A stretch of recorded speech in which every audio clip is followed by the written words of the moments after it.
Chapter 3. Psychology is more important than grammar and vocabulary. Most people have suffered with English for so long, they worry there's no solution. Trained by schools to be passive, fear mistakes, and search for just one right answer, most English learners are stressed and frustrated. Some feel nearly hopeless. They've spent years in English classrooms. They've spent years memorizing grammar rules and vocabulary lists. They have spent years studying for exams such as the TOEFL, IELTS, and TOEIC.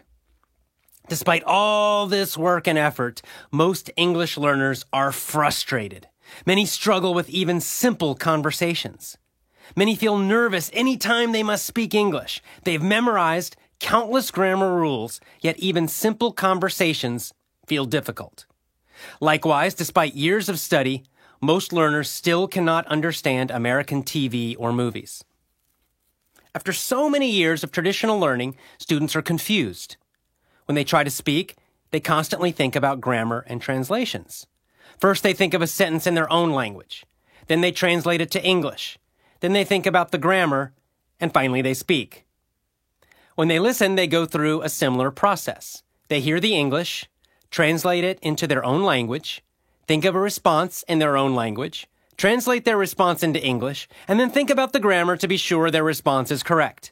No wonder their speech is so slow and unnatural. No wonder English feels stressful and difficult. Real conversations are fast, and it's nearly impossible to do all of this thinking fast enough, especially when talking to a native speaker.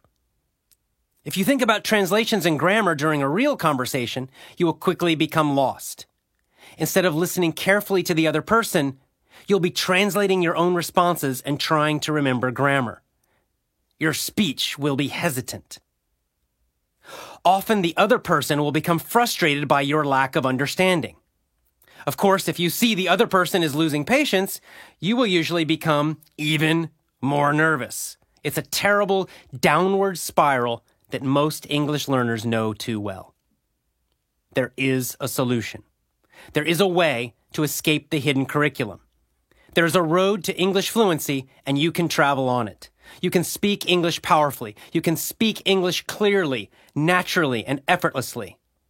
This solution, however, will require you to completely change your beliefs about education and completely change the way you learn English.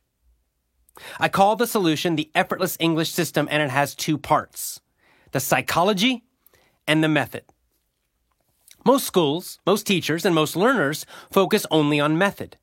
In other words, they are solely focused on the pieces of the English language, vocabulary, and grammar. As we learned in the last chapter, schools primarily use the grammar translation method with some communication activities added. While schools are focused just on method, they completely ignore the first part of the effortless English system, the psychology. Yet psychology is probably the most important element for success with English speaking. When you think of your own English speaking, you'll realize that your nervousness, lack of confidence, and frustration are major problems. How do you change these? Without an effective psychological system, you will struggle to find success with even the best language teaching method. Let's use a story to understand these two important parts of the effortless English system. Imagine you are on a road. You are driving on the road to English fluency. What kind of car would you want? Let's say all you have to drive is an old, slow car that often breaks down. In addition, you fill this old car with cheap gasoline. What kind of trip will you have? How fast will you go on this road to fluency? Most likely, your trip will be slow and frustrating, with frequent breakdowns. In fact, you probably will not reach your destination. Now, you could put some high-quality gas in that old car, but even then, it will likely take you a long time to reach your destination. Better gas will help a little, but the trip is still likely to be slow and frustrating. Now, imagine instead that you'll be driving a Formula One racing car on this road to fluency. The car is made for speed and performance. Clearly, it will go faster than the old, slow car. But what if you fill it with cheap, low-quality fuel? There will likely be problems. Racing cars need racing fuel, or they will not perform well. Obviously, the best situation would be to put high-quality racing fuel into your Formula One racing car. With this car and this fuel, your trip on the road to fluency will be fast and exciting. This is how learning English works. If you've been studying for a while, you know by now there are all sorts of systems. Traditional classes at universities, private classes from language schools, online or packaged software courses, immersion programs that put you in the country where they speak the language you're studying. In other words, you've got a lot of different cars to choose from. Some may be better than others, some may be faster. But even the greatest of these methods, the Ferrari of language teaching, if you will, needs fuel to make it work. A method, after all, is only an engine. And if you don't give an engine the proper fuel, even a great one won't work the way you'd like it to. To succeed, you need both quality fuel and a powerful engine. The right engine plus the right fuel equals success. Obviously, I believe the right engine would be the effortless English system. What is the fuel? The fuel is your psychology.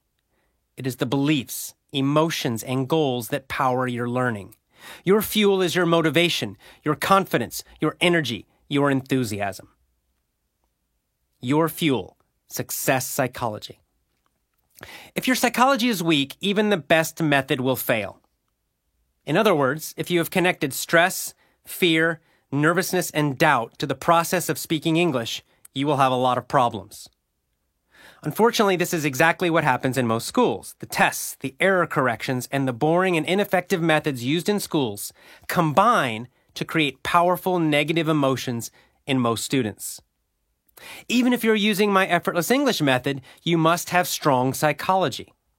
Unless you bring the proper emotional energy to the language learning process, it won't be enough. The effortless English system is based upon a success psychology system known as Neuro-Linguistic Programming, or NLP. Developed by Richard Bandler and John Grinder, NLP is focused on the psychology of success, high performance, and motivation. Rather than study mentally ill people, Bandler and Grinder researched the psychology of the most successful people in the world. They then created a psychological system designed to help individuals achieve the highest levels of success and happiness in their lives. What Bandler and Grinder found was that happy, motivated, and energetic people actually learn better. They perform better. They achieve more success in all parts of their lives. The opposite is also true. If you're feeling bored, stressed, sad, frustrated, or even tired, your brain actually functions more slowly and has a harder time remembering information. Clearly, it is important to connect positive, rather than negative, emotions to the process of learning and speaking English. The process of connecting emotions to an experience or process is called anchoring. Anchoring can be positive or negative. For example, imagine you listen to a specific song when you're feeling extremely happy. If the emotion is strong enough, a connection will be formed between the song and the emotion. And if you're feeling very happy when you hear the song again, that connection will become stronger. Eventually, you will create a very strong connection between the song and the feeling of happiness. At that point, anytime you hear the song, you will automatically find yourself feeling happy. That's what happens with your favorite songs, and that's great. However, this process also works with negative emotions. Imagine that you have a stressful experience in English class. Maybe the teacher corrects one of your errors when you're speaking and you feel embarrassed. Now imagine that you continue to have a series of negative emotional experiences in English classes. You frequently feel bored, nervous, and stressed while learning and using English. Eventually, a strong connection forms between English and the negative emotions. This is a negative anchor. Once this is formed, whenever you try to use English, you will automatically begin to feel more nervous and stressed. This is why many advanced English learners still have so much trouble when they try to speak. Sadly, most learners now have powerful negative anchors connected to their English speaking. The good news is that negative anchors can be broken and reprogrammed. This, in fact, is your first step towards speaking English powerfully. Instead of feeling nervous, imagine if you suddenly and automatically felt powerful, every time you spoke English? What if you automatically felt more excited every time you learned English? This change alone would improve your speaking. Through the power of anchoring, you can indeed connect these powerful emotions to English. The secret to breaking a negative anchor and creating a new positive one is intensity. The more powerful an emotion is felt while using English, the faster and deeper the connection. So, to create a strong positive anchor for English requires a few steps. First, you must create a very intense positive emotion. Most people believe that emotions are something that happen to them, but in fact, we create our emotions. It is possible to choose your emotions and to create them consciously. For example, if you wish to feel tired and sad right now, what would you do? Let's start with your body. How would you use your body to create a tired and sad feeling? Would you pull your shoulders back or hunch them forward? Would you look up or down? Would you smile or frown? In fact, by simply changing your body, you would change your feelings. To make yourself feel even worse, you would think about sad and negative things. Perhaps you would think about a big problem you have, or about a big regret. And what about your voice? You could moan, cry, or whine, and that would make you feel even worse. After doing all of the above for a few minutes, you would genuinely begin to feel sadder and more tired. This is how you consciously can create a negative emotion. Of course, this process works for positive emotions too, and that is good news. How would you make yourself feel more excited right now?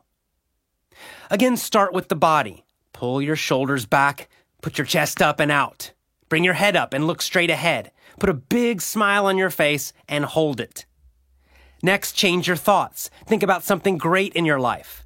Think about the biggest success you have ever had. Think about your future success speaking English powerfully. Smile bigger. First, you're just pretending, but eventually you will feel stronger and happier. That's because your emotions change when your body changes. It's a simple technique. Of course, you can feel even better by using your body even more. Instead of just standing and smiling, raise your arms over your head. Then jump in the air like you're celebrating a big victory. And use your voice. Shout and cheer loudly as you jump and smile and think of wonderful things. Go crazy. This is called a peak emotional state, an intensely powerful, positive emotion. The final step, of course, is to connect this great feeling to English. So, still feeling great, immediately start listening to an easy English audio. As you are listening, continue to smile and move your body in a strong, positive way. Each day, just before you begin learning English, you will create this peak emotion. As you repeat this process every day, these strong, positive feelings will become connected to English. Eventually, every time you hear or use English, you will automatically feel energized, positive, and excited. You have broken the old negative anchor and replaced it with a new positive one. And there's more good news. Research has shown that people who are excited and energized while learning actually learn more quickly. They remember more and they remember longer. They perform better. In fact, you will speak English better right now simply by being in a peak emotional state. Creating this positive anchor to English, therefore, is your first step to faster travel on the road to fluency. Why happy students learn more. Dr. Stephen Krashen, a linguist at the University of Southern California and one of the top researchers on second language learning, believes negative emotions act as a filter, reducing the amount of new language input you're able to learn. As a result, students who feel bad, anxious, or worried remember less vocabulary and don't speak as well. Essentially, they learn more slowly. The best way to counter this, Krashen says, is by keeping students interested, reducing stress in classrooms, and boosting learners' self-confidence. In one study, researchers found that when they compared the performance of students who were energized and enjoying themselves in class with the performance of students who were just being drilled in material, the energized students did better. The same was true when they tested these students again at 3 months and later at 6 months. I see the same thing in our Effortless English Club community. When you look at our most successful members, you'll find a common factor. They are all extremely enthusiastic. They have a lot of energy. They're very, very positive. They have very strong positive emotions. When you use peak emotions, you can speak better right now. Therefore, each and every time you study English, create a peak emotional state. Change your body and your mental focus in order to create excitement and positive energy. Build a strong anchor, a strong connection between English and your positive emotions. Heal your English trauma.